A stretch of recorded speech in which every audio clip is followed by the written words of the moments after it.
Was it all just a dream? God bless you, Florida. Thank you. Did the last 4 years not really happen?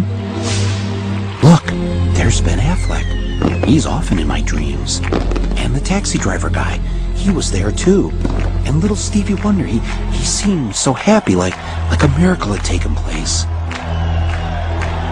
Was it a dream? Or was it real? It was election night 2000, and everything seemed to be going as planned. In New York, Al Gore is our projected winner. The Garden State is green for Gore. We project that Mr. Gore is the winner in Delaware. This state has voted with the winner in Excuse me 1 second. I'm so sorry to interrupt you. Mike, you know I wouldn't do this if it weren't big. Florida goes for Al Gore. CNN announces that we called Florida in the Al Gore column. Then something called the Fox News Channel called the election in favor of the other guy. I'll interrupt you. Fox News now projects George W. Bush the winner in Florida, and thus it appears the winner of the presidency of the United States. All of a sudden, the other network said, hey, if Fox said it, it must be true. All of us at the networks made a mistake and projected Florida in the Al Gore column. It was our mistake. Now, what most people don't know is that the man who was in charge of the decision desk at Fox that night, the man who called it for Bush, was none other than Bush's first cousin, John Ellis. How does someone like Bush get away with something like this? Well, first, it helps if your brother is the governor of the state in question. You know something? We are going to win Florida. Mark my words. You can write it down. Second, make sure the chairman of your campaign is also the vote counting woman, and that her state has hired a company that's going to knock voters off the rolls who aren't likely to vote for you. You can usually tell them by the color of their skin. Then make sure your side fights like it's life or death. I think all this talk about legitimacy is way overblown. And hope that the other side will just sit by and wait for the phone to ring. And even if numerous independent investigations prove that Gore got the most votes, if there was a statewide recount under every scenario, Gore won the election. It won't matter, just as long as all your daddy's friends on the Supreme Court vote the right way. While I strongly disagree with the court's decision, I accept it. What we need now is acceptance. We have a new president-elect. It turns out none of this was a dream. It's what really happened. On the day the joint session of both the House of Representatives and the Senate was to certify the election results, Al Gore, in his dual role as outgoing Vice President and President of the Senate, presided over the event that would officially anoint George W. Bush as the new president. If any congressman wanted to raise an objection, the rules insisted that he or she had to have the signed support of just one senator. Mr. President, and I take great pride in calling you that, I must object because of the overwhelming evidence of official misconduct, deliberate fraud, and an attempt to suppress voter turnout. The chair must remind members that under Section 18 of Title III, United States Code, no debate is allowed in the joint session. Thank you, Mr. President. To answer your question, Mr. President, the objection is in writing, signed by a number of members of the House of Representatives, but not by a member of the Senate. Mr. President, it is in writing and signed by several House colleagues on behalf and myself of the 27,000 voters of Duval County, in which 16,000 of them are African Americans that was disenfranchised in this last election. Is the objection signed by a member of the Senate? Not signed by a member of the Senate. The Senate is missing. Mr. President, it is in writing and signed by myself on behalf of many of the diverse constituents in our country, especially those in the 9th Congressional District, and all American voters who recognize that the Supreme Court, not the people of the United States, decided this election. Is the objection signed by a senator? Unfortunately, Mr. President, it is not signed by one single senator. Unfortunately, I have no authority over the United States Senate, and no senator has signed. Mr. President, it is in writing and signed by myself and several of my constituents from Florida. A senator is needed, but missing. Is the objection in writing and signed by a member of the House and a senator. The objection is in writing, and I don't care that it is not signed by a member of the Senate. The chair will advise that the rules do care, and the signature of the senator. Not a single senator came to the aid of the African Americans in Congress. One after another, they were told to sit down and shut up. And it's a sad day in America, Mr. President, when we can't find a senator to sign objections. The gentleman will suspend. Won't sign objections, Mr. President. The gentleman will suspend. Inauguration coverage, 2001, on a nasty but it could be worse kind of day in Washington.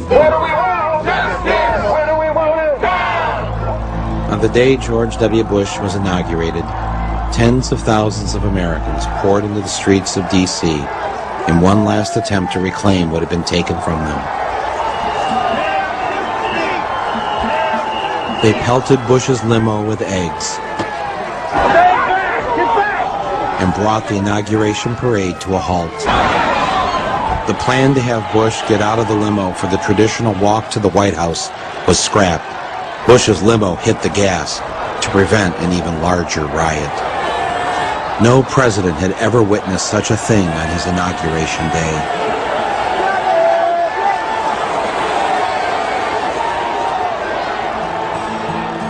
And for the next 8 months, it didn't get any better for George W. Bush. He couldn't get his judges appointed. He had trouble getting his legislation passed, and he lost Republican control of the Senate. His approval ratings in the polls began to sink.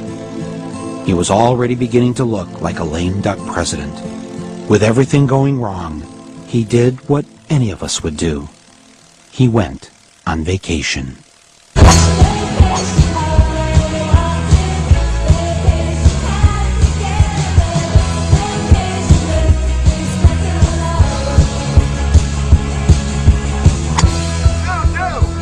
In his first 8 months in office before September 11th, George W. Bush was on vacation, according to the Washington Post, 42% of the time. I hit every shot good. People would say I wasn't working. It was not surprising that Mr. Bush needed some time off. Being president is a lot of work. At these folks that say you're loafing here in Texas, that you're taking too long of a vacation. They don't understand the definition of work then. I'm getting a lot done. Secondly, you don't have to be in Washington to work. It's amazing what can happen with telephones and faxes. Thank you so much. And just a destiny hug. Yeah. What are you doing the rest of the day?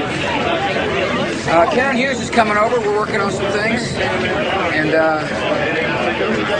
she'll be over here. We're working on a few things, a few matters. I'm working on some initiatives. You'll see. I mean, there'll be some decisions that I will have made while I'm here, and we'll be announcing them as time goes on. The first time I met him, he had some good advice for me. Governor Bush, it's Michael Moore. Behave yourself, will you? Don't find real work. And work was something he knew a lot about. Anybody want some grits? Relaxing at Camp David, yachting off Kennebunkport. How you doing? Or being a cowboy on the ranch in Texas. I love the nature. I love to get in the pickup truck with my dogs. Oh, hi. George Bush spent the rest of August at the ranch, where life was less complicated. Mr. Armadale loved to dig the soil looking for bugs. And so I went out there the other day, and there was Barney buried in his hole, chasing an armadillo. It was a summer to remember. And when it was over, he left Texas for his second favorite place. On September 10th, he joined his brother in Florida, where they looked at files and met important Floridians. He went to sleep that night in a bed made with fine French linens.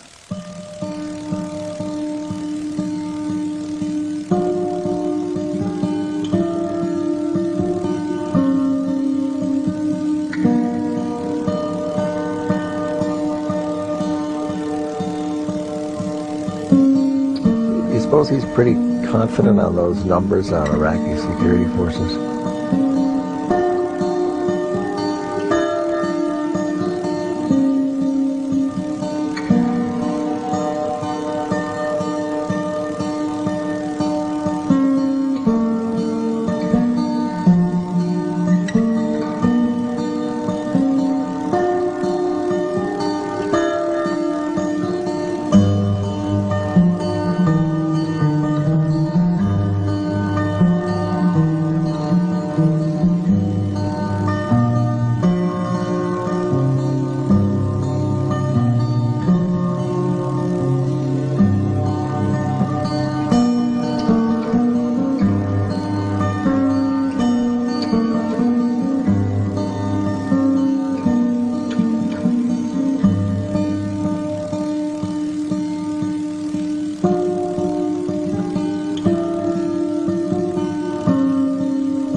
Make me look young.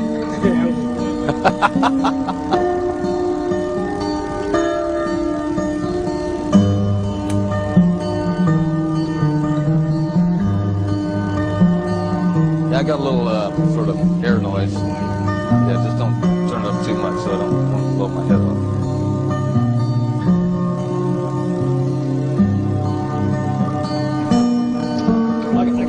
I got a mic here if they want to hear. Testing 1 2. This is the Oval Office. Testing 1 2. Testing 1 2. This is the Oval Office. Testing 1 2 3 4 5.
On September 11th, 2001, nearly 3,000 people, including a colleague of mine, Bill Weems, were killed in the largest foreign attack ever on American soil. The targets were the financial and military headquarters of the United States. If anyone has any idea, if they've seen him or knows where he is, to call us. He's got two little babies. As the attack took place, Mr. Bush was on his way to an elementary school in Florida. When informed of the first plane hitting the World Trade Center, where terrorists had struck just 8 years prior, Mr. Bush decided to go ahead with his photo opportunity.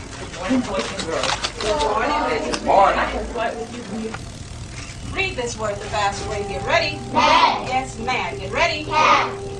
Yeah. Okay, get ready to read the words on this page without making a mistake. When the second plane hit the tower, his chief of staff entered the classroom and told Mr. Bush, the nation is under attack. Not knowing what to do, with no one telling him what to do, and no Secret Service rushing in to take him to safety, Mr. Bush just sat there and continued to read My Pet Goat with the children.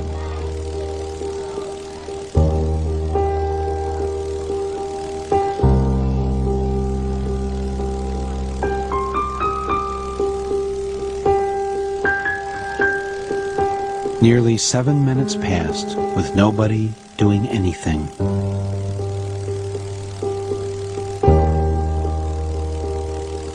As Bush sat in that Florida classroom, was he wondering if maybe he should have shown up to work more often?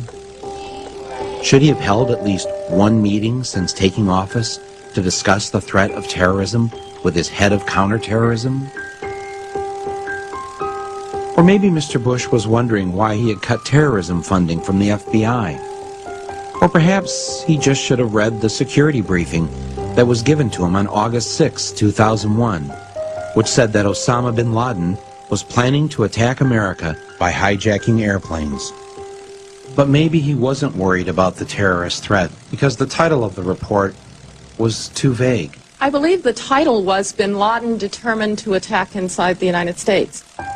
A report like that might make some men jump. But as in days past, George W. just went fishing. As the minutes went by, George Bush continued to sit in the classroom. Was he thinking, I've been hanging out with the wrong crowd? Which one of them screwed me? Was it the guy my daddy's friends delivered a lot of weapons to? Was it that group of religious fundamentalists who visited my state when I was governor? Or was it the Saudis? Damn, it was them. I think I better blame it on this guy.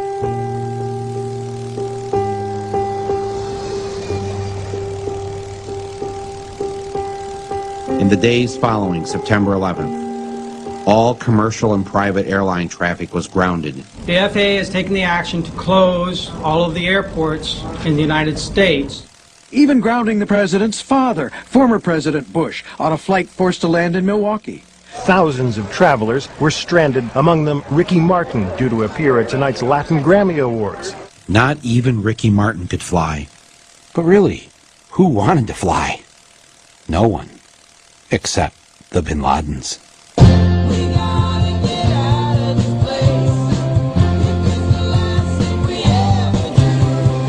We had some airplanes authorized at the highest levels of our government to fly to pick up Osama bin Laden's family members and others from Saudi Arabia and transport them out of this country.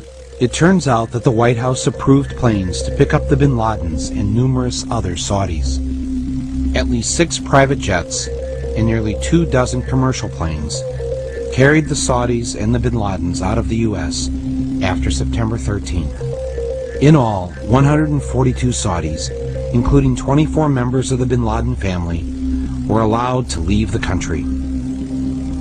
Osama's always been portrayed as the bad apple, the black sheep in the family, and that they cut off all relationship with him around 1994.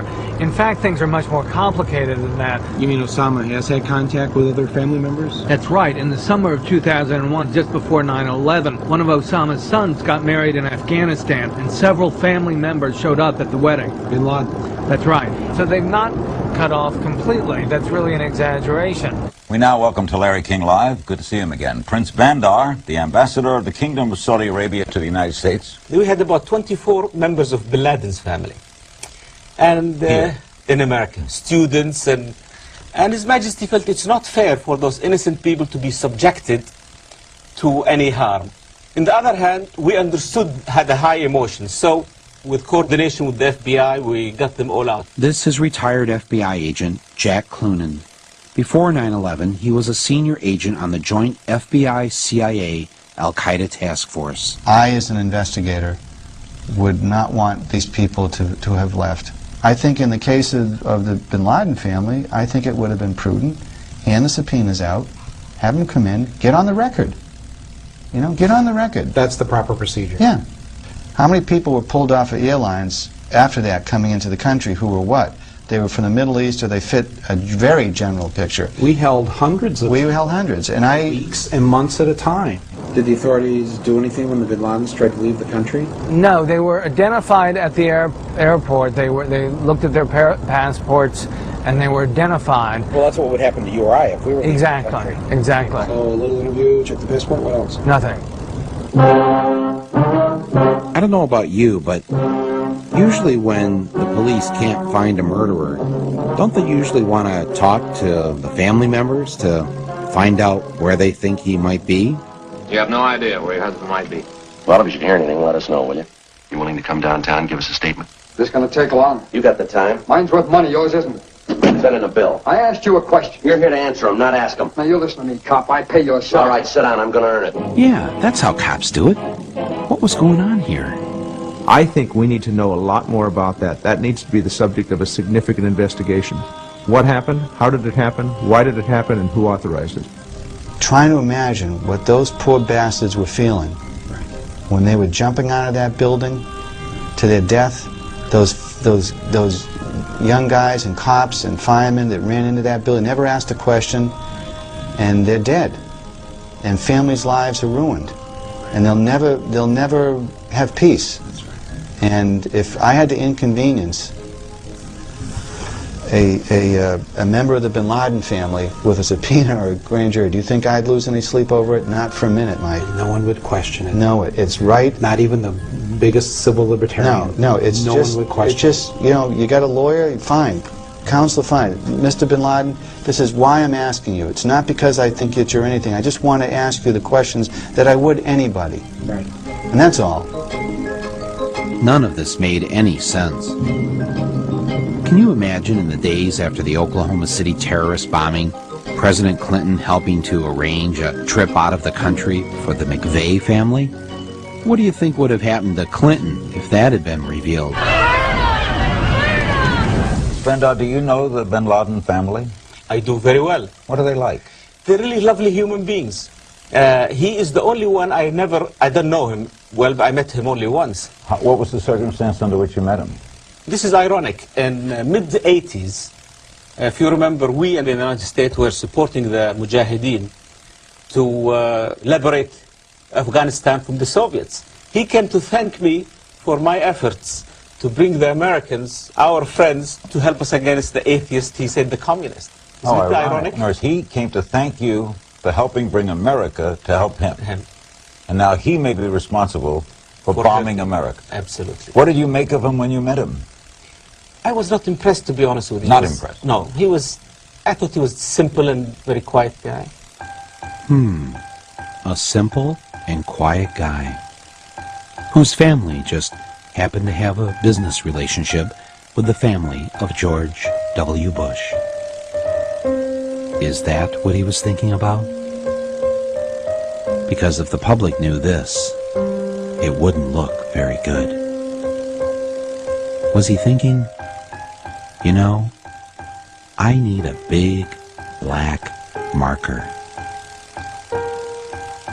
In early 2004, in a speech during the New Hampshire primary, I called George W. Bush a deserter from his time in the Texas Air National Guard.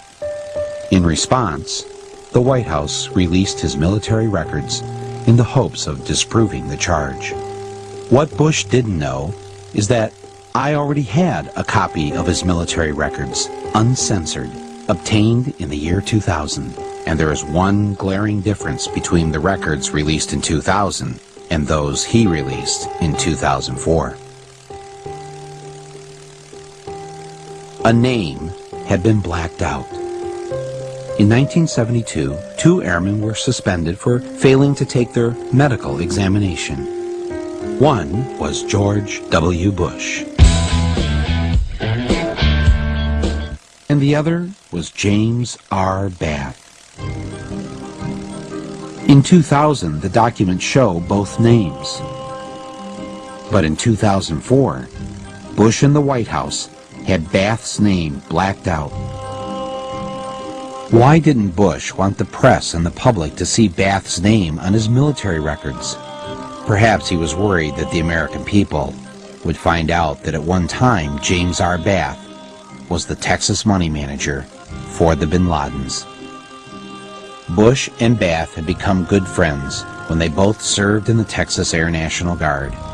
After they were discharged, when Bush's dad was head of the CIA, Bath opened up his own aviation business after selling a plane to a man by the name of Salam bin Laden, heir to the second largest fortune in Saudi Arabia, the Saudi bin Laden Group. W at that time was just starting off in the world as a businessman.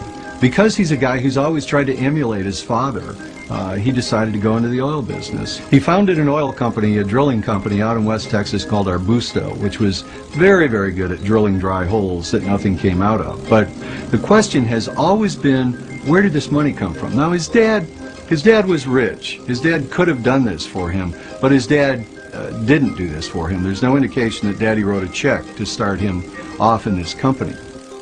So where did George W. Bush get his money? I'm George Bush. One person who did invest in him was James R. Bath. Bush's good friend, James Bath, was hired by the Bin Laden family to manage their money in Texas and invest in businesses. And James Bath himself, in turn, invested in George W. Bush. Bush ran Arbusto into the ground, as he did every other company he was involved in, until finally one of his companies was bought by Harken Energy, and they gave him a seat on their board.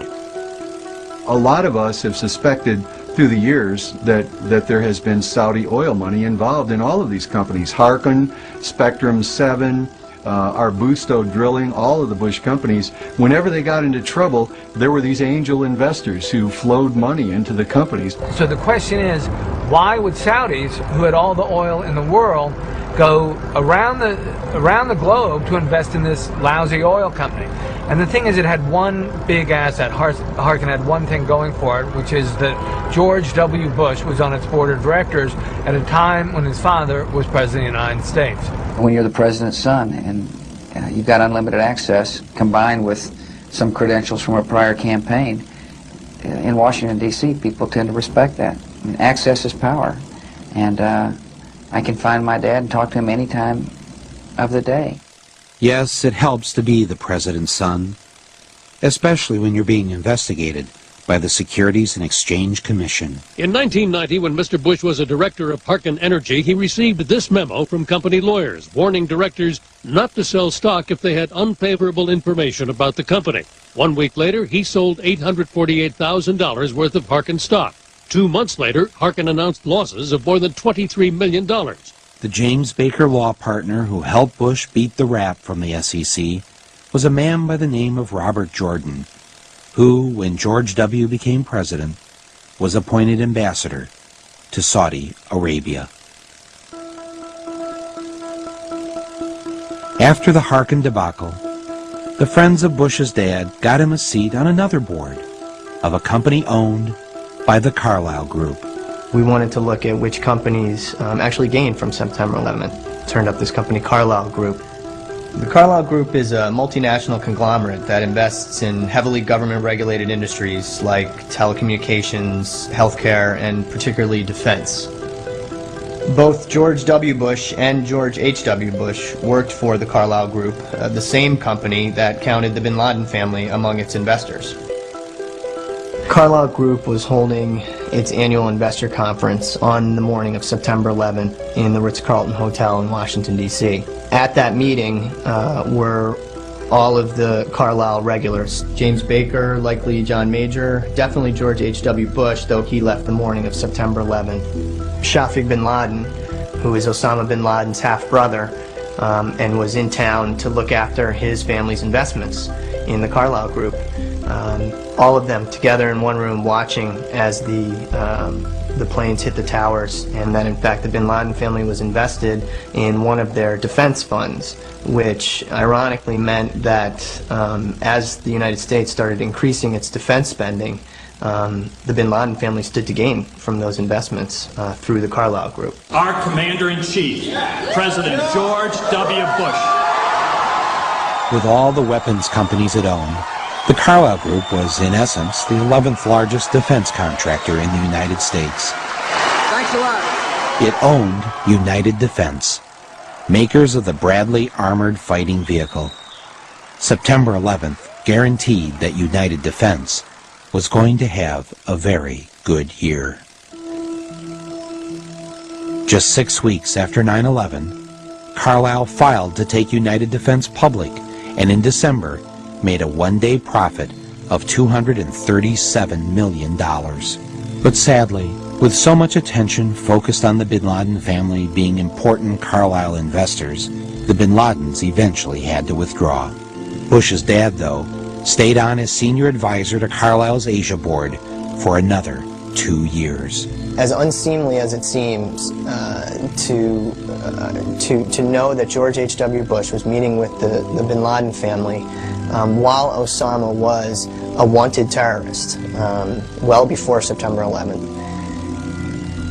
It's very discomforting for Americans to know that. George H.W. Bush is a man who has obviously incredible reach into the White House. He receives daily CIA briefings, which is the right of any ex-president, but very few ex-presidents actually exercise that right. He does.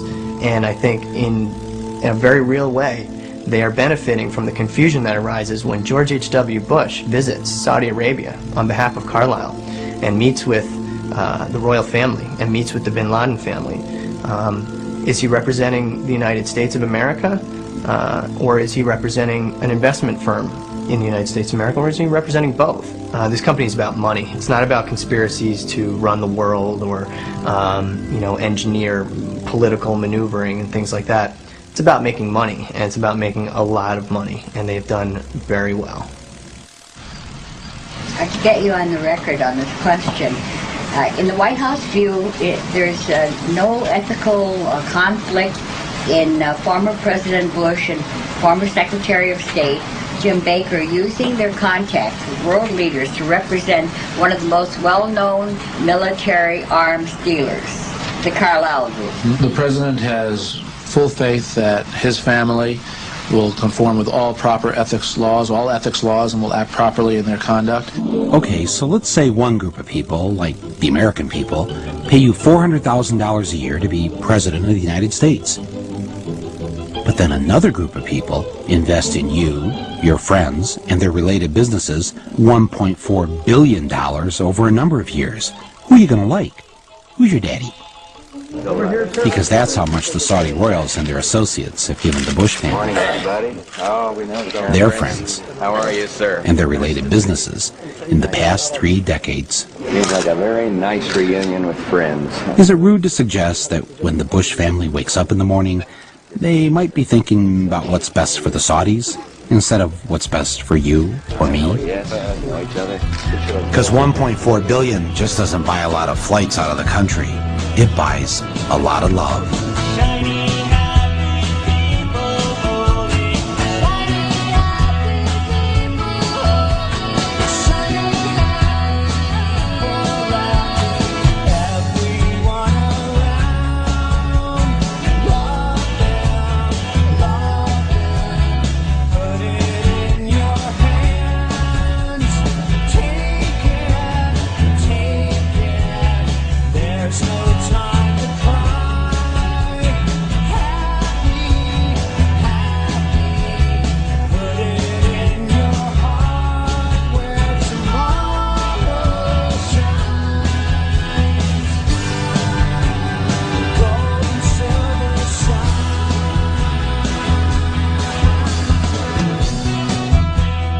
Sooner or later, this special relationship with a regime that Amnesty International condemns as a widespread human rights violator would come back to haunt the Bushes. Now, after 9/11, it was an embarrassment, and they preferred that no one ask any questions. The investigation should have begun on September 12th. There's no reason why it shouldn't have.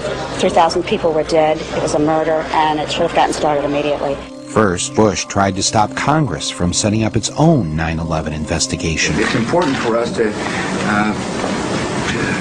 not reveal how we collect information. That's what the enemy wants. And we're fighting an enemy. When he couldn't stop Congress, he then tried to stop an independent 9/11 commission from being formed. The president's position was a break from history. Independent investigations were launched within days of Pearl Harbor and President Kennedy's assassination. But when Congress did complete its own investigation, the Bush White House censored 28 pages of the report. The president is being pressed by all sides to declassify the report. U.S. officials tell NBC News most of the secret sources involve Saudi Arabia. We have given extraordinary cooperation with Chairman Keane and Hamilton. We haven't gotten the materials we needed, and we certainly haven't gotten them in a timely fashion. The deadlines we set have passed. Will you testify before the commission? This commission? You know, I don't testify. I mean, I'd be glad to visit with them. What it will do is hold this in my heart and has been in my heart since September 11th. I lost my husband, 15 years. I'm now by myself. I need to know what happened to him. I know what I got back from the autopsy. That man was my life, and I have no plan. I was taking a class, and they asked me what was I going to do in the next 5 years. And if I'm not doing something with this, I don't know what reason I have to live. So it's very important. Very important. Okay. Ignored by the Bush administration, more than 500 relatives of 9/11 victims filed suit against Saudi royals and others. The lawyers the Saudi defense minister hired to fight the 9/11 families? The law firm of Bush family confidant, James A. Baker. So we're right here in the center of three important American landmarks, the Watergate Hotel and office building, the Kennedy Center over there, and the Embassy of Saudi Arabia. How much money do the Saudis have invested in America, roughly? I've heard figures as high as $860 billion. $860 billion. Billion. That's a lot of money. A lot, yeah. And what percentage of our economy does that represent? I mean, it seems like a lot. Well, in terms of investments on Wall Street, American equities, it's roughly 6 or 7% of America. They own a fairly good slice of America. Wow. And most of that money goes into the great blue chip companies. Citigroup, Citibank is the largest stockholder, is a Saudi.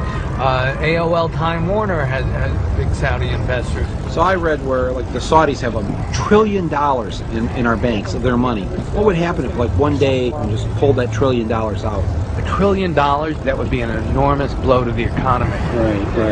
Mr. Moore, can I speak to you for a moment, please, sir? Yeah, sure. How are you doing? Yeah, good. How you doing? Steve Kimball, Secret Service. How are you doing, How you doing, sir? Yes. We're just ascertaining information regarding. Are you doing a documentary regarding the Saudi Arabia embassy or chancery? No, I am doing a documentary, and part of it is about Saudi Arabia. Even though we were nowhere near the White House, for some reason the Secret Service had shown up to ask us what we were doing standing across the street from the Saudi embassy. Here to cause any trouble or anything, and is that... No, that's fine. We just wanted to make sure. We just wanted to get some information as far as what's going on. Yeah. I didn't realize the Secret Service guards foreign embassies. Not usually, no, sir. No. Did they give you any trouble, Saudis? No comment on that. Sir. Oh, okay. Well, I'll take that as a yes. All right, good. Thank you very much. Thanks for the work. It turns out that Saudi Prince Bandar is perhaps the best protected ambassador in the U.S. The U.S. State Department provides him with a 6-man security detail. Considering how he and his family and the Saudi elite own 7% of America, it's probably not a bad idea. Prince Bandar was so close to the Bushes they considered him a member of the family, and they even had a nickname for him, Bandar Bush. 2 nights after September 11th, George Bush invited Bandar Bush over to the White House for a private dinner and a talk.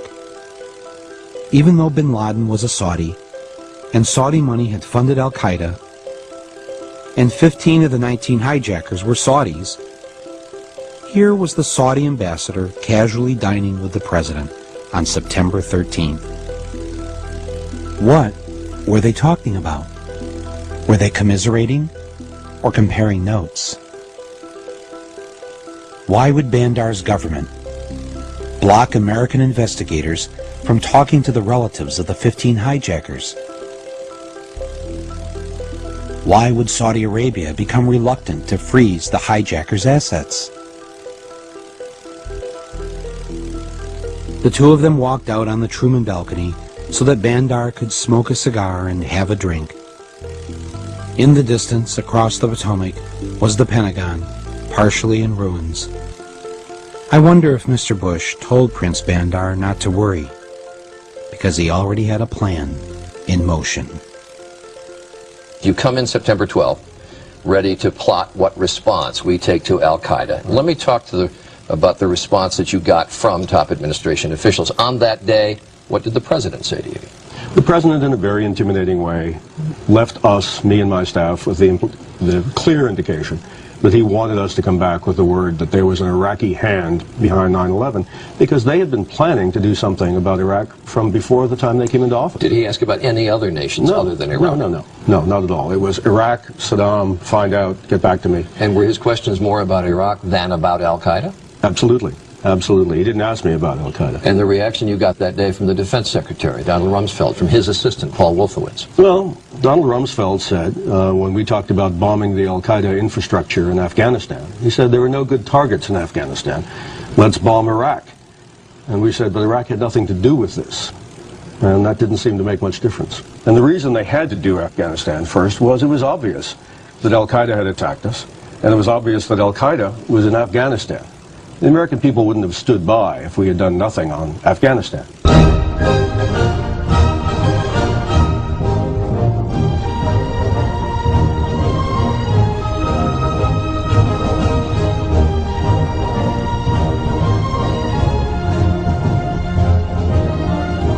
The United States began bombing Afghanistan just 4 weeks after 9/11. Mr. Bush said he was doing so because the Taliban government of Afghanistan had been harboring bin Laden. We will smoke them out of their holes. We're going to smoke them out. Smoke him out. We'll smoke him out of his cave. Let's rush him and smoke him out. For all his tough talk, Bush really didn't do much. But what they did was slow and small. They put only 11,000 troops into Afghanistan. There are more police here in Manhattan, than there are U.S. troops in Afghanistan. Basically, the president botched the response to 9/11. He should have gone right after bin Laden. The U.S. Special Forces didn't get into the area where bin Laden was for 2 months. 2 months? A mass murderer who attacked the United States was given a 2-month head start? Who in their right mind would do that? Anybody say nice shot? Nice shot. Hell of a shot. Or was the war in Afghanistan really about something else? Perhaps the answer was in Houston, Texas. In 1997, while George W. Bush was governor of Texas, a delegation of Taliban leaders from Afghanistan flew to Houston to meet with Unocal executives to discuss the building of a pipeline through Afghanistan, bringing natural gas from the Caspian Sea. And who got a Caspian Sea drilling contract the same day Unocal signed the pipeline deal? A company headed by a man named Dick Cheney, Halliburton. From the point of view of the U.S. government, this was kind of a magic pipeline because it could serve so many purposes. And who else stood to benefit from the pipeline? Bush's #1 campaign contributor, Kenneth Lay, and the good people of Enron. Only the British press covered this trip.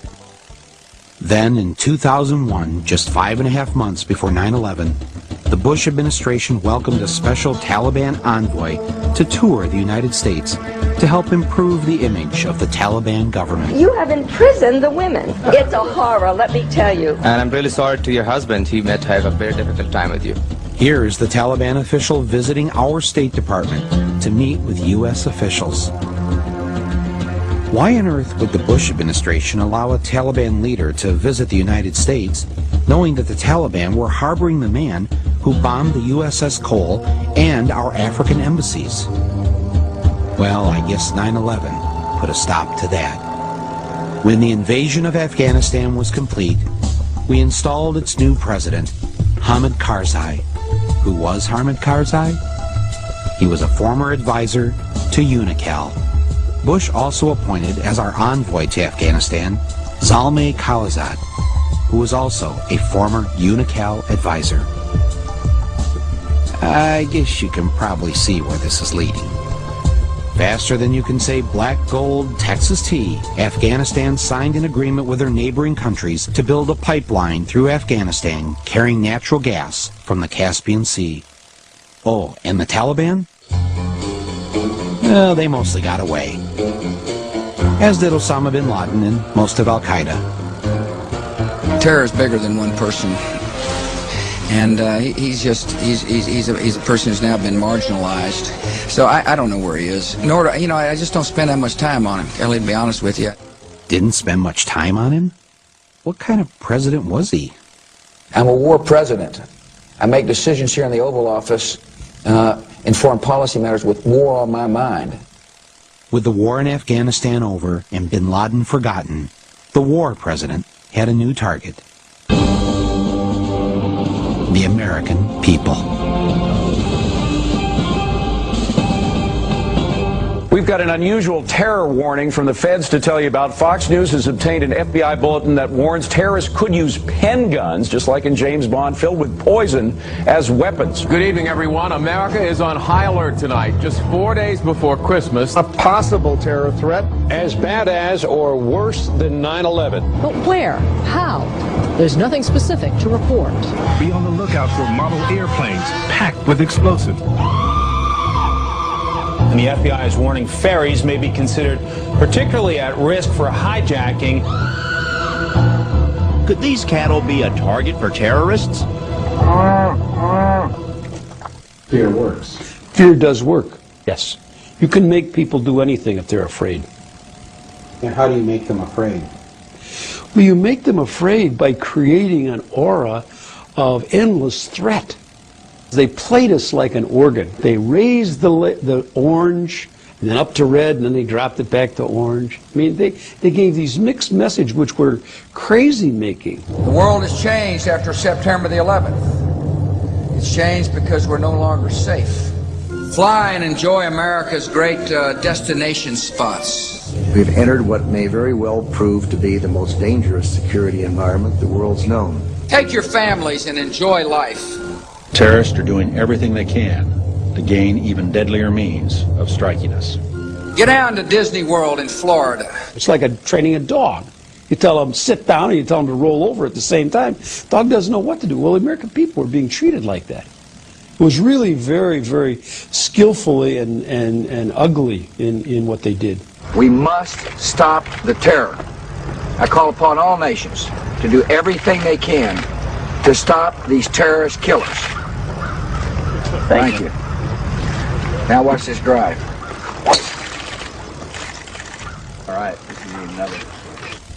They will continue, in my view, as long as this administration is in charge, of every once in a while stimulating everybody to be afraid. Just in case you forgot. It's not going to go down to green or blue. It's never going to get there. There clearly is no way that anyone can live constantly on edge like that. The harsh reality facing American families today is that they're not as safe as they used to be.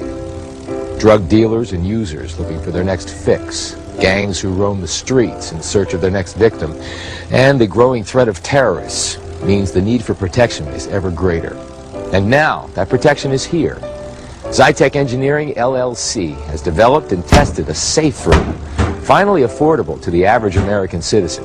the kind of protection formerly obtainable only by the wealthy or powerful. Heck, you can be sitting in here drinking your finest Bordeaux and enjoying life while chaos is erupting outside. Every family in America should prepare itself for a terrorist attack. Now to escaping from a skyscraper. John Rivers is the CEO of the Executive Chute Corporation. Good morning to you, John. Good morning, Matt. Tell me about the product you're bringing to the market. It's a emergency escape chute. It's an option of last resort. How high do you have to be in the building for that chute to actually take effect? You only have to be on the 10th floor or above. They can put this on themselves? Right. They can put this on themselves in as easy as about 30 seconds. It's real easy to put on. I'm sorry. It's okay. Real easy to put on, but when you first get this chute, you're going to want to put it on and try it on a few times yourself. Jamie's having a little trouble putting that thing on, I want to mention. I mean, is this something that you honestly think in a moment of panic that someone can operate properly? Oh, yeah. Yeah, it is. This is actually, Jamie's probably never put this thing on before in her life, so it's okay. Don't worry about it. It's something that when you get it, you're going to want to put it on several times. Well, despite the raising of the terror alert level, residents here in Saginaw are continuing with their Christmas errands. Frances Stroik and her family do some last-minute holiday shopping, knowing that Al-Qaeda is planning to attack America. She says being in Saginaw doesn't make her feel any safer than if she was in New York City. Midland is close by. And I said, Detroit's not that far away. I said, they could be something of, and Flint, this could be concerns for people around here. Well, you never know where they're going to hit. You never know where they're going to hit. But one potential target specifically mentioned by the terrorist has security officials baffled. It's tiny Tappahannock, Virginia, population 2016. Such an attack could generate widespread fear that even here in rural small-town America, no one is entirely safe. On the 6 o'clock news, there was something but a terrorist alert in Tappahannock. What did the FBI tell you? Well, they contacted me by phone, basically let me know about this word Tappahannock, and that's how it started. In their so-called chatter that they pick up, they wasn't sure Tappahannock. It is a Rappahannock County. This is the Rappahannock River. There is a Rappahannock, a place called Rappahannock, and they got it mixed up. This Tappahannock, not Rappahannock. Is there any terrorist target around here? Not that we can really think of. It can happen anywhere. We have a Walmart here. We have a big spaghetti supper in here. Walmart, probably. Do you feel extra suspicious of outsiders? Oh, well, everybody does that. It's just something that happens. When I look at certain people, I wonder, oh my goodness, do you think they could be a terrorist? You never know what's going to happen. That's right, you never know what's going to happen. You never know what's going to happen. It's going to happen right now, you know. Never trust nobody you don't know. And even if you do know them, you really can't trust them then. From Tappahannock to Rappahannock to every town and village in America, the people were afraid. And they turned to their leader to protect them. But protect them from what? Let the eagle soar like she's never soared before, from rocky coast to golden shore. Let the mighty eagle soar. Meet John Ashcroft. In 2000, he was running for re-election as senator from Missouri against a man who died the month before the election. The voters preferred the dead guy, so George W. Bush made him his attorney general.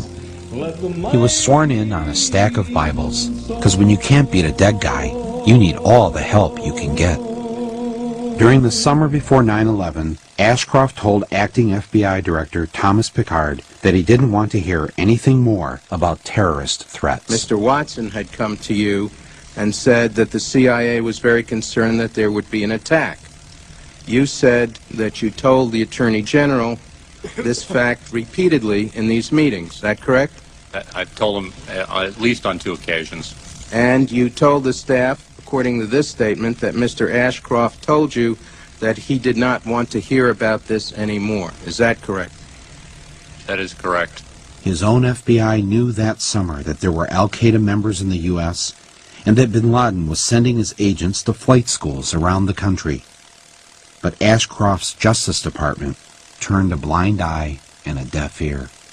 But after 9/11, John Ashcroft had some brilliant ideas for how to protect America. The USA Patriot Act, adopted by Congress and signed by Bush 6 weeks after the attacks, has changed the way the government does business. The USA Patriot Act allows for searches of medical and financial records, computer and telephone conversations, and even for the books you take out of the library. But most of the people we spoke to say they're willing to give up some liberties to fight terrorism. Maybe that's a good thing. It's definitely sad, but it has to be done. Yes, something needed to be done. These are the good people who make up Peace Fresno, a community group in Fresno, California. Unlike the rest of us, they've received an early lesson in what the Patriot Act is all about. Each week, they meet to discuss matters of peace. They sit around, they share stories, they eat cookies. Some have more than one. This is Aaron Stokes, a member of Peace Fresno. The other members liked him. He had come to the meetings. He went with us. We go out on Friday nights and stand on a very busy corner in Fresno. And he had gone with us. He had handed out flyers. He went with us in June to a WTO protest. Then one day, Aaron didn't show up to the meeting. My friend Dan and I were reading the Sunday newspaper. And when I picked up the paper, in the local section, Aaron's picture caught my eye. The article said that a sheriff's deputy had been killed, and I saw it had a name that wasn't the right name. It said that he was a member of the sheriff's anti-terrorism unit. That's right. The photo of the man in the newspaper was not the Aaron Stokes they had come to know. He was actually Deputy Aaron Kilner, and he had infiltrated their group. Sheriff Pierce made it very clear that, yes, in fact, Aaron Kilner was assigned to infiltrate Peace Fresno, that he was able to infiltrate organizations that are open to the public. You could understand why the police needed to spy on a group like Peace Fresno. Just look at them. A gathering of terrorists if I ever saw one. This is Barry Reingold, a retired phone worker from Oakland, California. Barry likes to work out in the gym. Somewhere between his cardio and his strength training, Barry got political. We're up in the gym, and it was after we were working out, and a number of us were talking about 9/11 and Afghanistan and bin Laden, and someone said, bin Laden's a real asshole for murdering those people. And I said, yeah, that's true, but he'll never be as big an asshole as Bush, who bombs all over the world for oil profits. Barry didn't have to worry about the police spying on him. His fellow weightlifters were more than willing to turn him in. I was taking a nap, and I guess it was 1:30, 2 o'clock in the afternoon, and they came to my place, and I said, well, who's there? And I said, the FBI. I said, the FBI? I mean, why are they here? Yes, the FBI had come to see Barry, and they weren't there to jazzercise. The FBI said, have you been talking to people about 9/11 and about bin Laden and oil profits and Afghanistan? I said, a lot of people are talking about these things. I feel my rights have been, trampled on. I mean, if you have something to say to me in the gym, well then, fine. Don't tell the FBI and they come to my apartment while I'm taking a nap. There's nothing to be ashamed of here. There's full transparency. There's nothing about the Patriot Act that I'm ashamed of in any way, shape, or form. I have a 1-800 number. Call me. I'm the guy you call if there's a violation or an abuse. If you've got a poster child on this, I want to see it. That's what I do. I'm hired by the people of the United States to provide oversight. I provide oversight. Trent Lott said the day the bill was introduced, maybe now we can do things we've wanted to do for the last 10 years. No, I've always, a dictatorship would be a heck of a lot easier. There's no question about it. I mean, they had all this on the shelf somewhere, ideas of things they would like to do. And they got 9/11 and they said, it's our chance. Go for it. there was an immediate assumption on the part of the administration that there had to be a surrender of certain of our rights. There's several definitions in the bill that are quite troubling. First of all, the definition of terrorist, and it's so expansive that it could include people who... Like me. No one read it. That's the whole point. They wait till the middle of the night, they drop it in the middle of the night, it's printed in the middle of the night, and the next morning when we come in, it passes. How could Congress pass this Patriot Act without even reading it? Sit down, my son. We don't read most of the bills. Do you really know what that would entail if we were to read every bill that we passed? Well, the good thing, it would slow down the legislative process. I couldn't believe that virtually no member of Congress had read the Patriot Act before voting on it. So I decided the only patriotic thing to do was for me to read it to them. Members of Congress, this is Michael Moore. I would like to read to you the USA Patriot Act. Section 1, Section 210 of this code reads as follows. Section 2703. My job is to secure the homeland, and that's exactly what we're going to do. But I'm here to take somebody's order.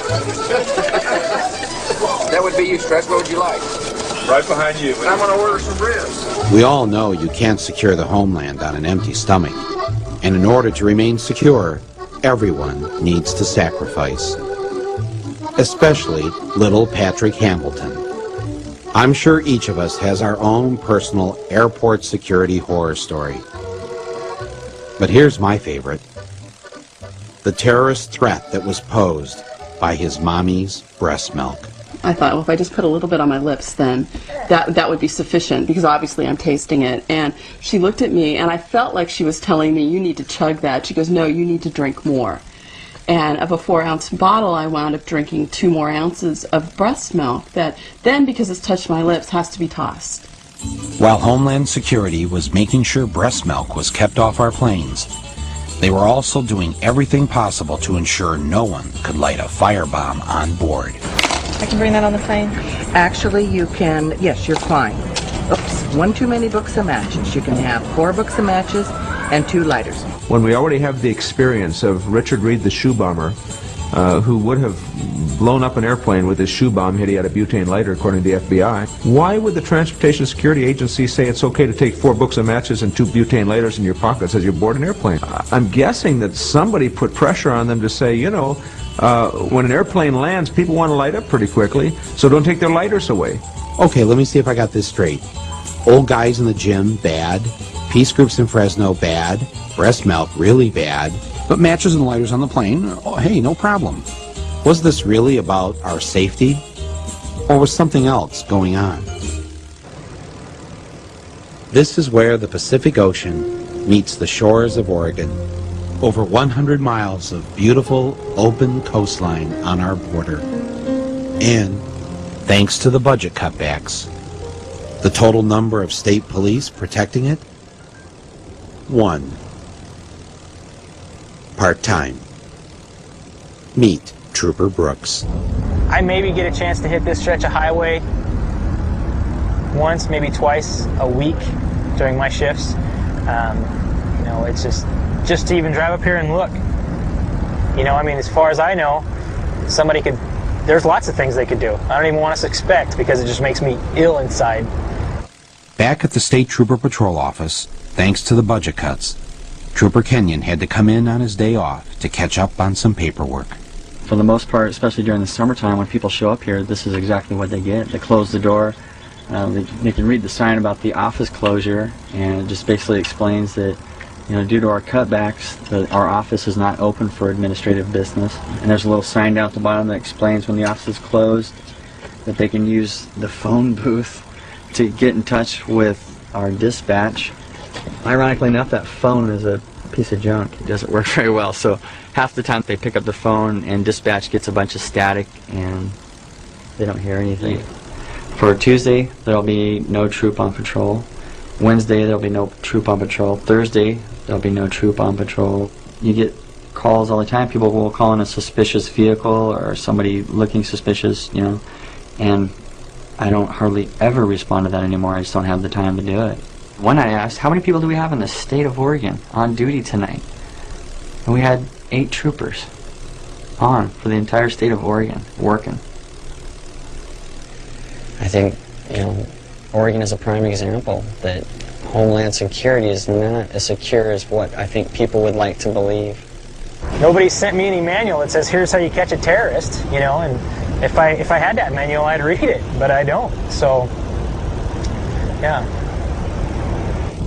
Of course, the Bush administration didn't hand out a manual on how to deal with the terrorist threat because the terrorist threat wasn't what this was all about.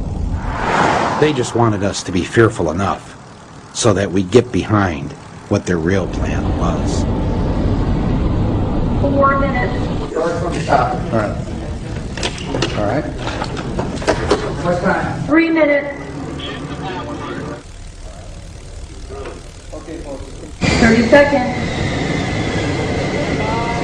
15 seconds. 10, 9, 8, 7, 6, 5, 4, 3, 2, 1. My fellow citizens,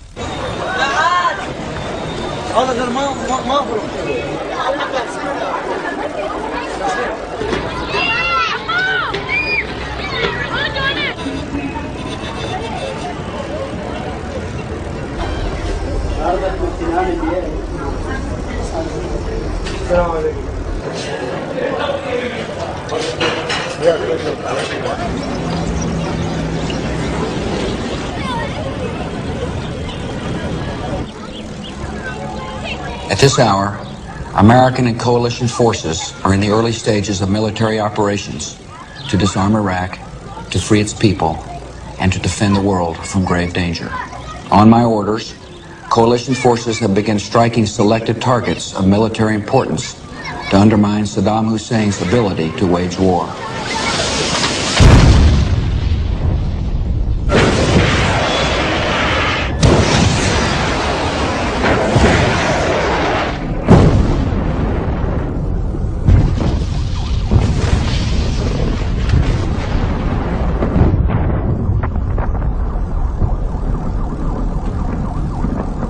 On March 19, 2003, George W. Bush and the United States military invaded the sovereign nation of Iraq, a nation that had never attacked the United States, a nation that had never threatened to attack the United States, a nation that had never murdered a single American citizen.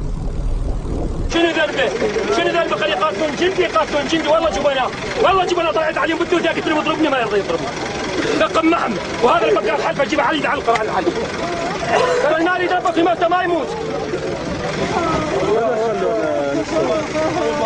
تعال صفحه دقيقه we are going to find this I think piece of my neighbor young girl age 20 Shams I think is the other part of her body.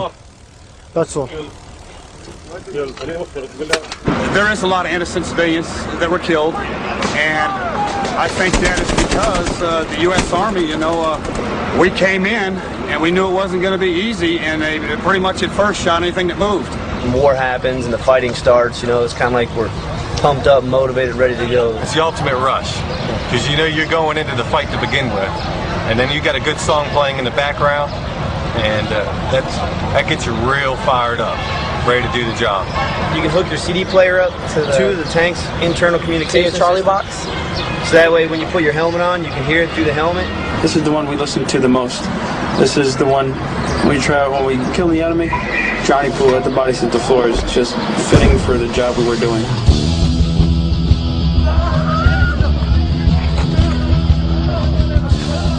The roof was on fire because basically it symbolized Baghdad being on fire, and at the time we wanted it to burn to get Saddam and his regime out. The roof is on fire. We don't need no water, let the motherfucker burn. Burn, motherfucker, burn.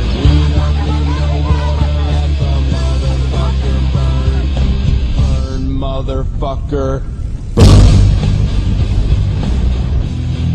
This is a whole totally different picture here, being pushed into the city, urban warfare in a tank, you know, civilian. The civilians, it gets. You don't know who's friendly because we're not. Who's the enemy? This was a lot more real and true than just a video game. A lot of people thought it was just me. Oh yeah, look through the sight and shoot. No, a lot of this is face to face, and especially riding by after some of the bombs have went off and seeing all the people on the side of the road bloated up and just all the smells around you. I mean, from the people lying dead, rotted, and it's a lot more gruesome than you think. We called in with some artillery and some napalm and things like that. Some innocent women and children got hit. We met them on the road, and they had little girls with noses blowing off, and like husbands carrying their dead wives and things like that. That was extremely difficult to deal with because you're like, shoot, like, what the hell do we do now? The targeting capabilities and the care that goes into targeting is as impressive as anything anyone could see. Good. Second one. Hit the other one. The care that goes into it, the humanity that goes into it. ما عندهم يقين ما يعرفوا كل شيء لا هي الناس لا مسيحيين ما حد يعرف عملوا بوز العالم هاكم الله يخرب بيوتهم الله يخرب بيوتهم الله أكبر الله أكبر والنصر للعراق والنصر للعراق وكل التفدائي للعراق. شو رأيك أحد يضرب المدنيين يعني؟ إيه مدنيين هي كلها هذا بيت عمنا كله مدنيين هم عسكريين كله مدنيين يضربون من الله ينتقم منهم حسبي الله ونعم الوكيل حسبي الله ونعم الوكيل. 5 جنازات من جنازات فهد بيت يا الله يا الله يا الله يا الله الله انتقم منهم الله خذ حقنا منهم وينك الله وينك الله. Honestly, I think we should just trust our president in every decision that he makes, and we should just support that, and be faithful in what happens. Do you trust this president? Yes, I do. Britney Spears was not alone. The majority of the American people trusted the president, and why shouldn't they? He had spent the better part of the last year giving them every reason why we should invade Iraq. Saddam Hussein has gone to elaborate lengths, spent enormous sums, taken great risks to build and keep weapons of mass destruction. Saddam Hussein is determined to get his hands on a nuclear bomb. Nuclear weapon, nuclear weapon, nuclear weapon. Active chemical munitions bunkers, mobile production facilities. We know he's got chemical weapons. He's got them, he's got them, he's got them. Huh, that's weird. Because that's not what Bush's people said when he first took office. He has not developed any significant capability with respect to weapons of mass destruction. He is unable to project conventional power against his neighbors. We are able to keep arms from him. His military forces have not been rebuilt. Saddam Hussein aids and protects terrorists, including members of Al-Qaeda. There was a relationship between Iraq and Al-Qaeda. Saddam, Al-Qaeda, Saddam, Al-Qaeda, Saddam, and the Al-Qaeda, Saddam, Saddam, Saddam, Al-Qaeda. It is only a matter of time before terrorist states armed with weapons of mass destruction develop the capability to deliver those weapons to U.S. cities. What we're giving you are facts and conclusions based on solid intelligence. It's a man who hates America. This is a man who cannot stand what we stand for. His willingness to terrorize himself. He hates the fact, like Al-Qaeda does, that we love freedom. After all, this is the guy that tried to kill my dad at one time. They simply got people to believe that there was a real threat out there when in fact there wasn't one. You get told things every day that don't happen. It doesn't seem to bother people. Of course, the Democrats were there to put a stop to all these falsehoods. I will vote to give the president the authority he needs. The United States is prepared to lead a coalition of the willing that will do it. When I say we will lead a coalition of the willing to disarm him if he chooses not to disarm, I mean it. Who's in that coalition of the willing now? You will find out who's in the coalition of the willing. The coalition of the willing.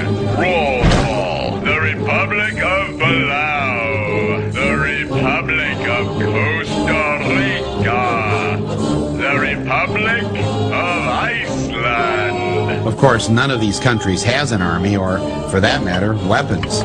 So it looked like we'd be doing most of the invading stuff ourselves. But then there was also Romania, the kingdom of Morocco. Morocco wasn't officially a member of the coalition, but according to one report, they did offer to send 2,000 monkeys to help detonate landmines. These are men of vision, The Netherlands, and I'm proud to call them allies. Afghanistan, Afghanistan? Oh yeah, they had an army. Our army! I guess that's one way to build a coalition. Just keep invading countries. Yes, with our mighty coalition intact, we were ready. One could almost say it's the mother of all coalitions. Fortunately, we have an independent media in this country who would tell us the truth. The rallying around the president, around the flag, and around the troops clearly has begun. and we're gonna win! You really have to be with the troops to understand that kind of adrenaline rush that they get. I just want you to know, I think Navy SEALs rock. The pictures you're seeing are absolutely phenomenal. When my country is at war, I want my country to win. Iraqi opposition has faded in the face of American power. What you're watching here is truly historic television and journalism. It was absolutely electrifying. They actually had to strap me in with my camera at the back of the plane. An awesome synchronized killing machine. There is an inherent bias in the coverage of the American press in general. Am I slanted and biased? You damn well bet I am. But one story the media wasn't covering was the personal story of each and every soldier who was killed in the war. The government would not allow any cameras to show the coffins coming home. That kind of story is a downer, especially when you're getting ready for a party on a boat.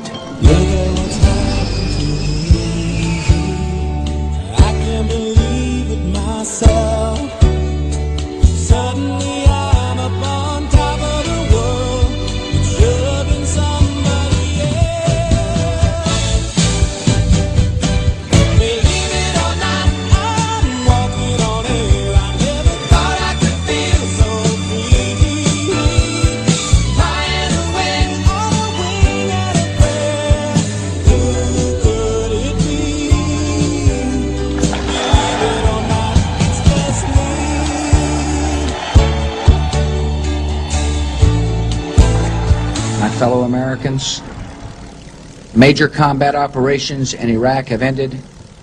In the Battle of Iraq, the United States and our allies have prevailed.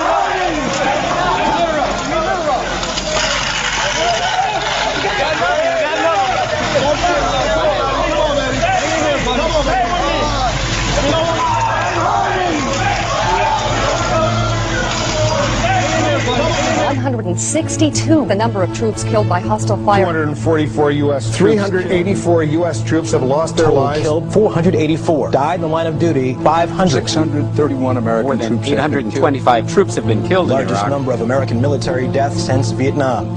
There are some who feel like that if they attack us, that we may decide to leave prematurely. They don't understand what they're talking about if that's the case. Let me finish.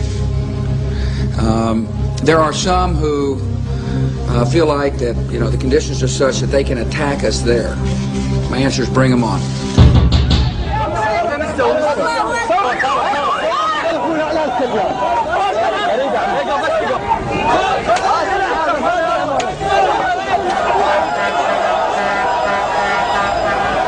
The United States is planning on just walking through here like it was going to be easy and all, but it's not that easy to conquer a country, is it?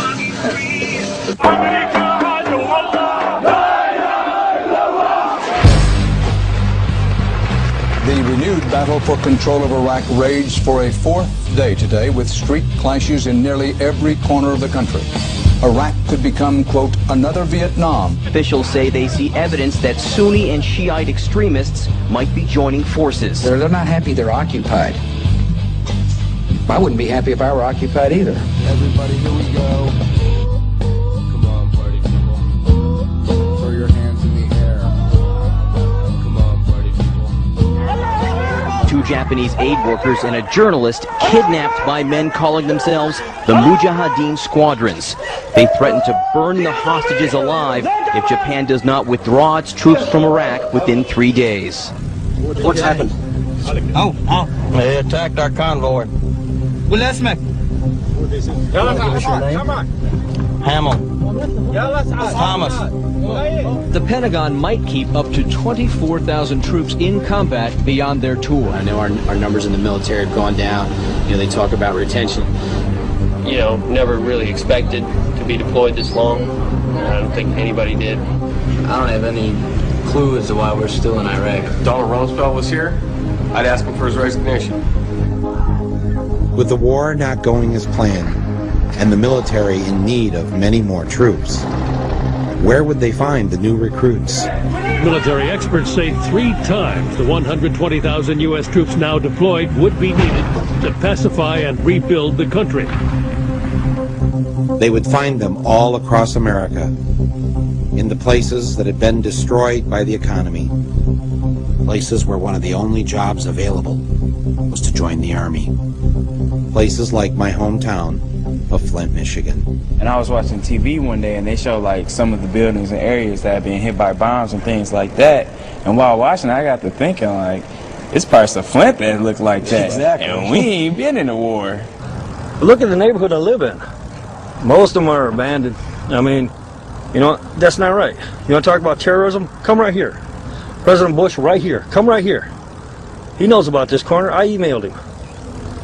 At the end of January of '04, the unemployment rate in Flint was actually 17%, but you have to take into consideration as well that when your unemployment runs out, you're no longer counted. I would say that we're probably close to at least 50% not working or underemployed, because being underemployed is just as dangerous. So my family has gone through the welfare system. When it was Job Central in the mid-'80s, I came through the Job Training Partnership program here at Job Central, and I went to a secretary school.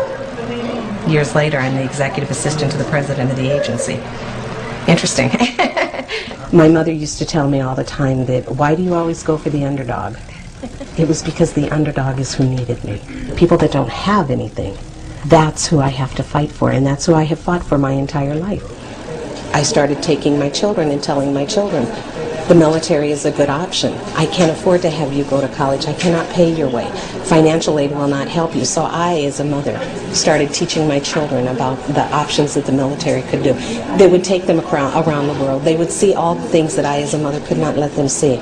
It would pay for their education that I, as their mother and their father, could not pay for. Military is a good option for kids in Flint. Military is an excellent option for the people in the city of Flint. How many of you have a friend or a family member in the service? Anybody currently serving overseas? A brother of mine, my cousin. Cousin. Where's your brother? Iraq. Germany. My cousin got shipped off to Iraq like 3 days ago. Yeah. There's like a Army or Navy recruiter or Marines recruiter up there almost every week. It's in the lunchroom recruiting students from out the lunchroom. There are people with a calling. Most serve 1 weekend a month and 2 weeks a year.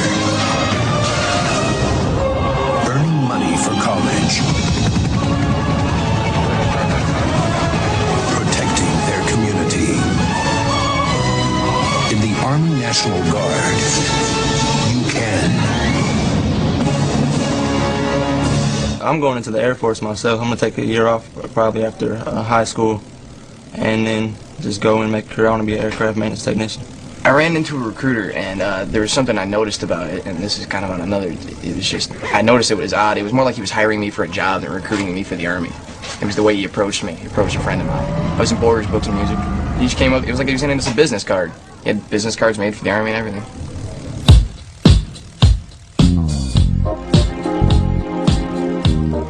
Meet Marine Staff Sergeant Dale Cortman and Sergeant Raymond Plower. They are two of the many recruiters assigned to Flint, Michigan. They're very busy these days. Look at, he's running away already.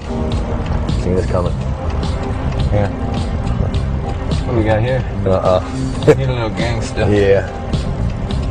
We're heading over to the Cortland Mall right now. They decided not to go to the wealthier Genesee Valley Mall in the suburbs. They have a hard time recruiting young people there. Instead, they went to the other mall. Let's go in through Mervyn's. In through Mervyn's? And then we can walk straight down, Straight back, and then go down to the lunchroom or whatever. Yep. Gents, you know we're looking at you, right? You guys ever think about joining up? Thought about going to college and playing basketball. Okay.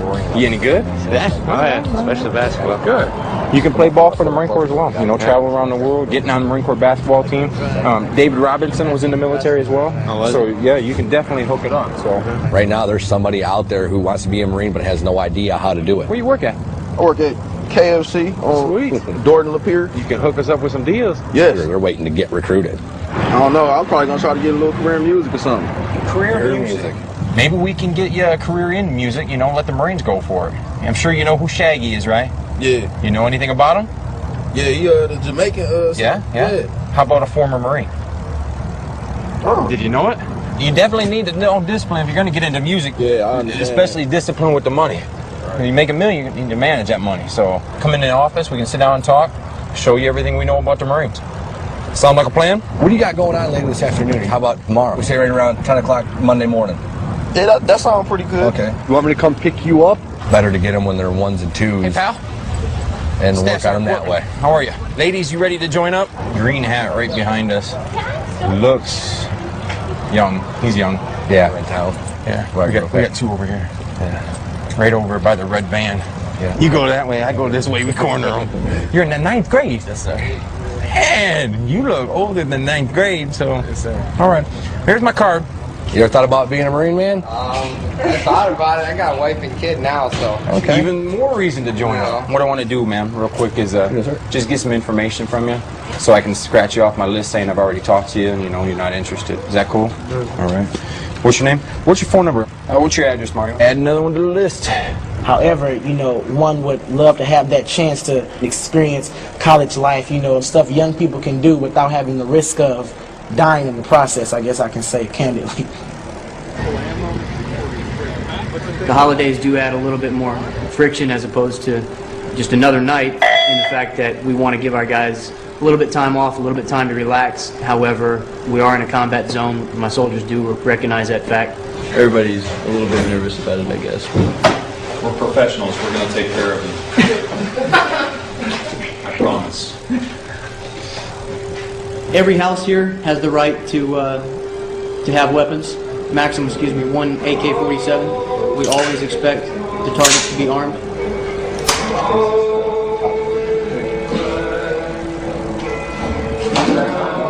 Rock and roll! Fucking bolt cutters. These goddamn things try doors open. Pop this in there. You better watch out. You better not cry. You better not pout. I'm telling you why. Why? Santa Claus is coming to town. Gather round. He's making a list, checking it twice. He's gonna find out who's naughty and nice. Santa Claus is coming to town. He sees you when you're sleeping. He knows when you're away. He knows if you've been bad or good. So be good for goodness sake. You better watch out. Hey Adele, just hold up. لا تبكي صحي النية لا تبكي بدل مسألة صحي النية No. Where's she going? I'll go with her. Where's she going? She's gonna call him. Yeah. No. Just where is he at right now? I need not on the phone. Not on the phone. Is he in the house? Is he in the house? Bam! Passarelli! Is he in the house? Passarelli! He is. He is in the house. Where? Get up there, second floor, second floor. Watch out, watch out, watch out. Go, go, go. Watch out, Adele, watch out, watch out. Hey, one coming up. That's Sahib Al-Duri. Sahib Al-Duri. What's your name? Sahib, Sahib. This is Suhaib, yeah. This is Suhaib. This is Suhaib. This is Sahib. Yeah. شو مسوي صاحبي؟ الله شو مسوي يعني؟ شو مسوي طالب من الجامعة الله ابوك. Okay, tell them All right, to calm down. guys, moving up to the roof. Wait, one. Will not be long. We appreciate your conversation. This is the target. Sahib Al-Duri, bring him out. We have to, as you go back to the old saying, we win the hearts and minds of the people. That's our job. We have to bring the ideal of democracy and freedom to the country and show them that the American people are not here to rule Iraq. لا تخافي ما راح يضربك. بس قولينا الله يخليك. ما يضربوني يعني يا جيجي تعالي الله يعطيك العافية. بس تسكتي عجية. شو يحدث؟ I start doing evidence turn-in. That process takes about 3 hours, so that's going to be it for the night, and that concludes Christmas Eve. Checking it first. He's going to find out here. Merry Christmas, BRT. Merry Christmas. Santa came to Iraq just for you guys. I'm trying to keep the skies clear for you, Santa. You consider yourself a proud American? Absolutely. I'm extremely proud American. I think I'm probably more proud than the average Joe. When I put my flag out, I can't allow it to touch the ground. Because I know the lives that were lost and the blood that was shed so that I could be here and have a flag. All right, how often do you put the flag out? Every single day. Every single day. I started when my daughter was in Desert Storm. I had the same flag flying on my front porch and the same yellow ribbons, praying and hoping every single day that my child would come home safe and that everybody's child would come home safe. And she did. And she did. You have other family members that have been in the military? Absolutely. Uncles, aunts, cousins, brothers, father. It's a very strong military. Very strong. Family. My family is what I consider part of the backbone of America. It's families like mine, and it's not just my family. There's hundreds of families, millions of families out here that this country was founded on their backs. I have been known to be a conservative Democrat. Yeah. That's what you consider yourself, yeah. Yeah. Yeah. It's a great country. It's a great country. It's a great country. The cross that I choose to wear, if you notice, it's a multicultural, a multicolored cross. That's because I believe that all God's people come in many colors. And my family itself is multicultural. You have a daughter who went into the military. Then your firstborn son in the military. That's that's quite a gift to the country. Exactly right. From your family. Exactly right. So having a son in the Army, pretty proud thing. Oh, you know what? He made it. What was your reaction to protesters during, say, the Gulf War or Vietnam? I always hated the protesters. I always hated the protesters. It was just a slap in my face. It was just like they were dishonoring my son. And I burned in my soul to tell them, you don't understand. They're not there because they want to be there. But then I came to understand that they weren't protesting the men and the women that were there. They were protesting the concept of the war. I know I'm a soldier and I'm here to do a job, and I've been a soldier for a while. Once you have to go and do your job and you see the things that you see, I was saying there's some disillusionment in that. Lieutenant Commander fully expects us to be attacked in some type of way before we get to Park Hill. I know that so far it's been pretty calm, not much has happened, but be aware that it can and it probably will.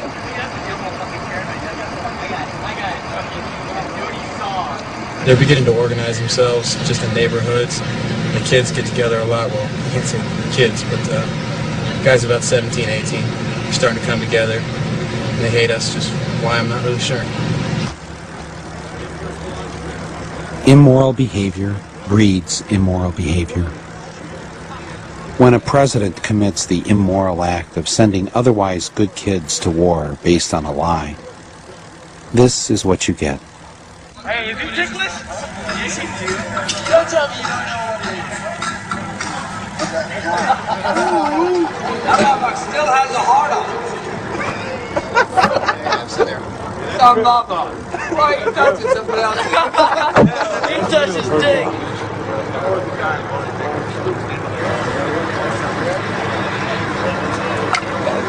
To have these people shoot at us, kill us, blow us up, whatever means they can, and I don't understand it. We're trying to help these people, and it seems they don't want our help. Get out of here. But the minute something goes wrong with them, oh, why weren't you here? Why didn't you do this? You know, I hate this country. You know, I feel that a part of your soul is destroyed and taking another life. And yeah, that statement is very true. You cannot kill someone without killing a part of yourself. If you get called up, you go back to Iraq? No. You're not? No. What repercussions do you face if you don't? Possible jail time. That's one possible thing. Are you willing to risk that? Yes.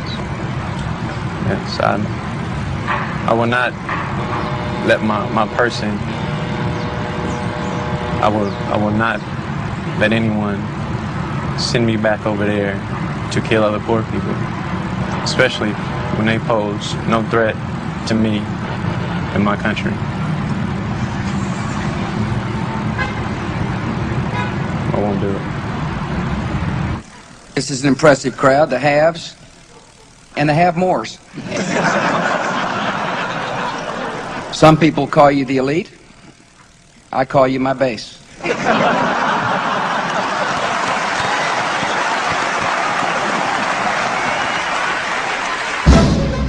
While Bush was busy taking care of his base and professing his love for our troops, he proposed cutting combat soldiers' pay by 33% and assistance to their families by 60%.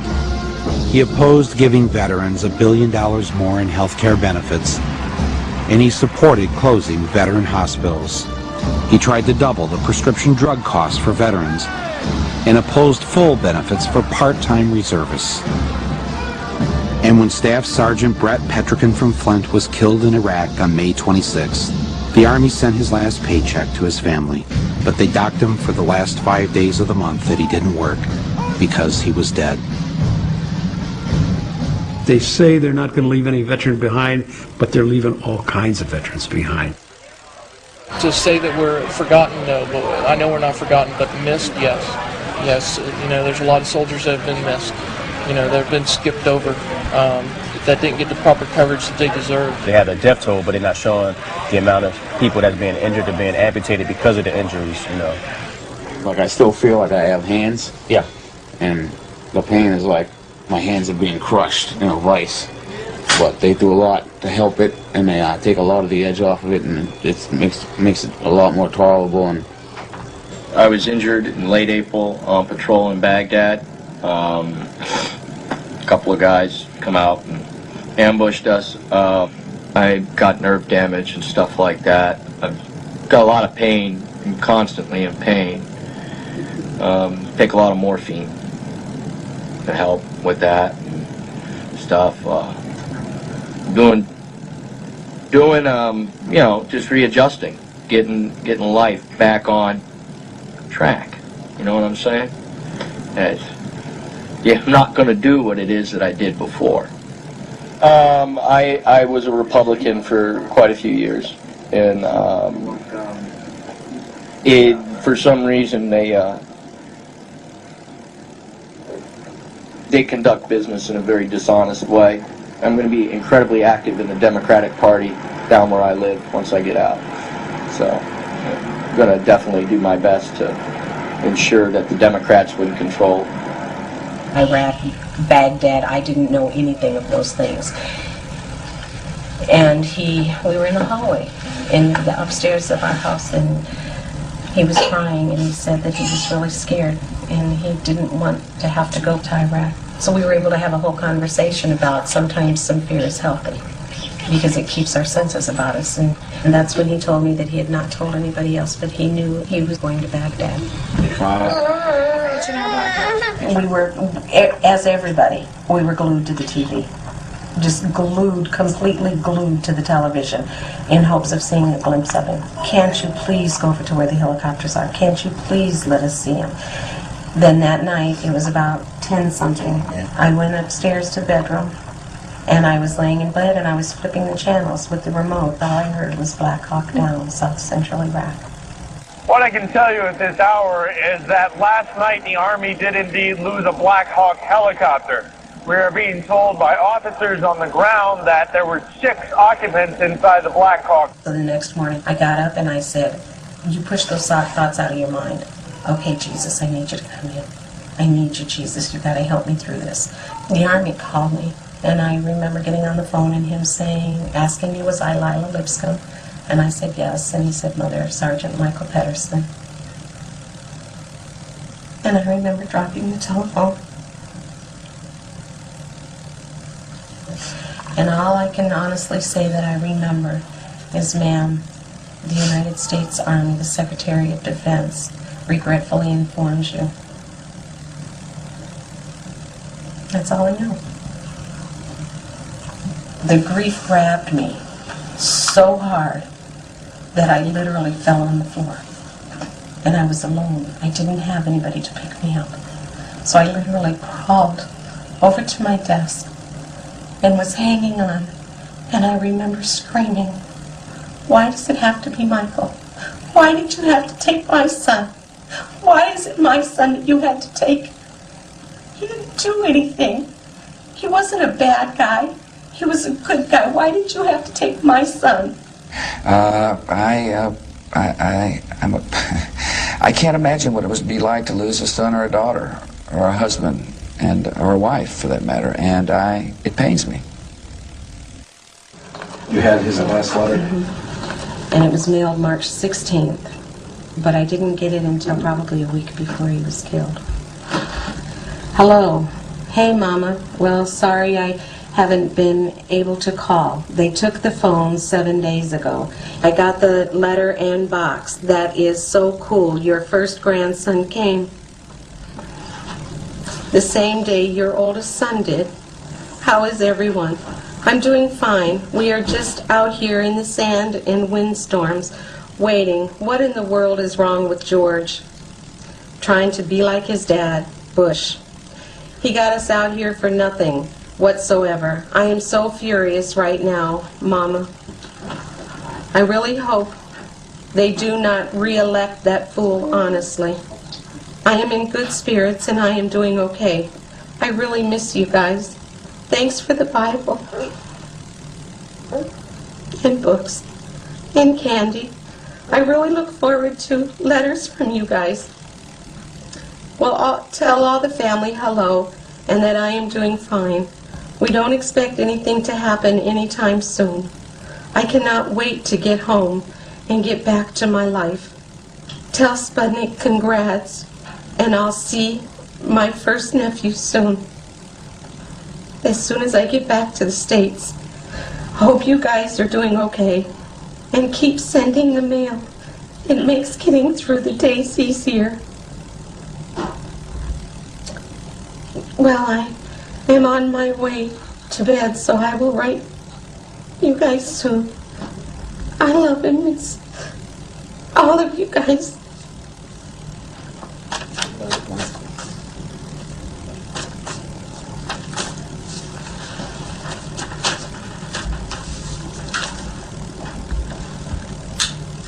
I want him to be alive, and I can't make him alive. But your flesh just aches. You want your child. It's out of sync. A parent is not supposed to bury their child. I feel sad for my family because we lost our son. But I really feel sorry for the other families that is losing their kids as we speak. And for what? I don't. That's I guess, the sickening part. For what? You've heard a lot about Halliburton lately. Criticism is okay. We can take it. Criticism is not failure. Our employees are doing a great job. We're feeding the soldiers. We're rebuilding Iraq. Will things go wrong? Sure they will. It's a war zone. We're serving the troops because of what we know, not who we know. Well, let me tell you about Halliburton, the company I ran. I'm very proud of what I did at Halliburton. The people of Halliburton are very proud of what they've accomplished, and I frankly don't feel any need to apologize for the way I've spent my time over the last 5 years as the CEO and chairman of a major American corporation. Yeah, this is also an attempt to divert attention away from the fact they have no energy policy. And as the Secretary of Energy said, we were caught unawares. In the middle of the war, Microsoft, DHL, and other corporations invited Halliburton to a conference to figure out how much money could be made in Iraq. Having worked this effort even since before the invasion, the liberation of Iraq started, you, industry, are definitely a vital part of that effort. We appreciate your interest in this. We need you. Now, lots of you are small businesses and you're struggling. How do we get a piece of this big action? All of you, the big guys, are going to get it, and the rest of us who have subcontracting capability or none at all. USTDA is for you. Once that oil starts flowing and money coming, it's going to be lots of money. It's the second largest reserve of oil in the world. There's no question about how much money they have. I've been getting complaints from Iraqi firms and from American firms that the lack of transparency, the corruption. I think the profits that American companies are making, the main companies, are so overwhelming. I mean, like when you have a line item for $1 million and you subcontract it out for $50,000 or $60,000 or $70,000, that's a huge profit, and it's the American taxpayer that's going to pay for that. And it's going to get better. Start building relationships, because it's going to get much better as the oil flows and their budget increase. And the good news is, whatever it costs, the government will pay you. War is always good for certain companies, I mean, that are in the war, the business of war.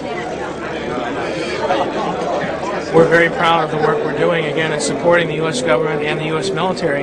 And the real heroes of the campaign, the real heroes of the Reconstruction are the men and women of the U.S. Armed Forces. And we're very proud to be any part of that we can in supporting them. Halliburton delivers hot meals, supplies, clean clothing, and communications to our soldiers so they can be a little closer to home. It's a girl! Halliburton, proud to serve our troops. I just read in the paper Halliburton got another contract. Halliburton got another contract. Which is not being contested at all. Because nobody knows. Well, it's in the paper, so somebody knows. But that's after it happens. It's after the fact. It's too late. The United States is now a major player in the Iraqi oil business. American troops guard the oil fields as Texas oil workers assess their potential. So it's a safe environment to work in. We don't feel any risk. We feel like we're being well protected here, or we wouldn't be here. It's no secret. I mean, I make anywhere, I don't know, between $2,000 and $3,000 a month. A Halliburton employee out here driving a bus can make all between $8,000 and $10,000 a month. Explain that one to me. For 40 hours a week, driving the same 2.5 mile route. Go figure. Where's the justification in that? There's no other single area of the world today with the opportunity for business, new business, similar to the opportunity that's available today in Iraq. The president went in and did what he did, and we're all supporting him and our troops, and we want to make sure that, you know, the efforts and the lost lives, and it wasn't for no reason. If it wasn't for the oil, nobody would be there. Nobody would worry about it. Unfortunately, at least for the near term, we think it's going to be a good situation or a dangerous situation. Good for business, bad for the people. Today on the news, Rumsfeld was saying, and Wolfowitz was saying, oh, the Iraqi people are much, much better off. Isn't it better that we got rid of Saddam and now the Iraqi people can do what they want to do and really be free? Will they ever be free? No, they'll not be free. And where are the weapons of mass destruction? We were duped. We were really duped, and these poor people the young men and women who are being killed there. It's unnecessary. That's it. That's no more. Disgrace. They died in a just cause for defending freedom, and they will not have died in vain.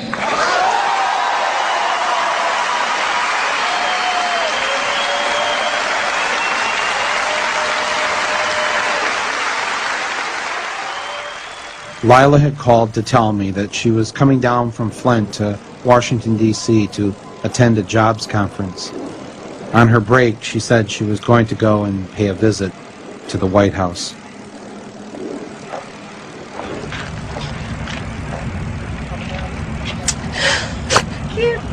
Who's killed children? Iraqi children. My son killed. Kill my people in Spain. Yes. It's false lies. Kill people. Your children too. Yes, my There's son. no business to do in Iraq now.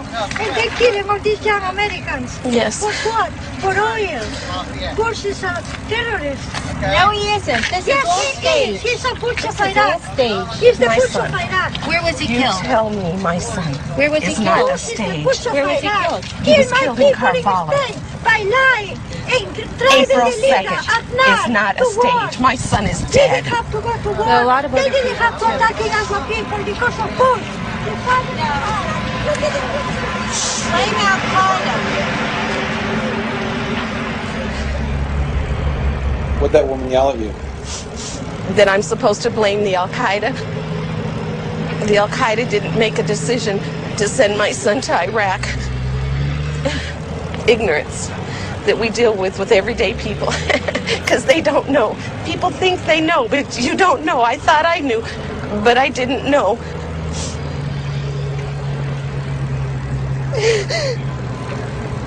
I need my son.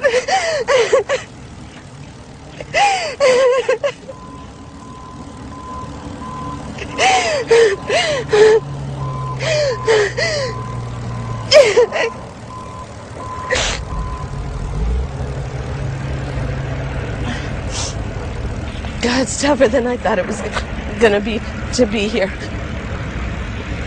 But it's freeing also, because I finally have a place to put all my pain and all my anger and to release it.